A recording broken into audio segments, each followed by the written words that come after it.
بڑی مبارک ہے وہ آنکھ جو اس اللہ کے لیے روتی ہے، اور بہت مبارک ہے وہ دل جو اس کی خاطر تڑپتا رہتا ہے۔ اگر تم عظمت کی بلندیوں کو چھونا چاہتے ہو تو اپنے دل میں انسانیت کے لیے نفرت کے بجائے محبت آباد کرو۔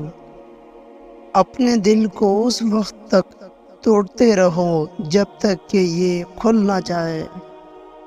میں نے بہت سے انسان دیکھے ہیں جن کے بدن پر لباس نہیں ہوتا، اور بہت سے لباس دیکھے ہیں جن کے اندر انسان نہیں ہوتا۔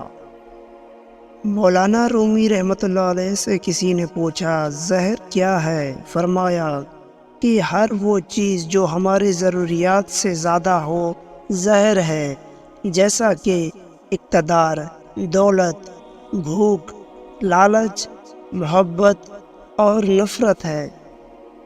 دل کا بار بار ٹوٹنا اس بات کی نشانی ہے کہ اللہ تعالیٰ آپ کو اپنے اور قریب کرنا چاہتا ہے، بس دعاؤں کا سلسلہ نہ رکے۔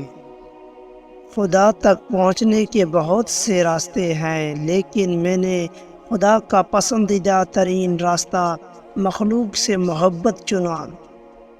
اگر کسی کی تکلیف دیکھ کر تمہیں تکلیف ہونے لگے تو سمجھ لینا تم اللہ کے بنائے ہوئے بہترین انسان ہو۔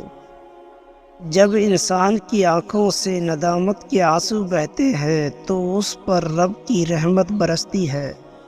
اس دنیا میں کوئی خزانہ سانپ کے بغیر، کوئی پھول کانٹے کے بغیر، اور کوئی خوشی غم کے بغیر نہیں ہے۔ وہ جگہ چھوڑ دو جہاں تمہارے احساس اور تمہارے الفاظ کی قدر نہ ہو، پھر چاہے وہ کسی کا گھر ہو یا کسی کا دل۔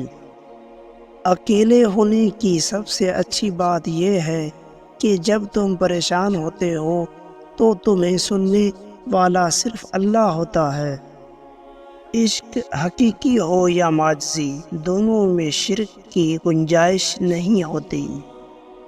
جب رب راضی ہونے لگتا ہے تو بندے کو اپنے عیبوں کا پتہ چلنا شروع ہو جاتا ہے، اور یہی اس کی رحمت کی پہلی نشانی ہوتی ہے۔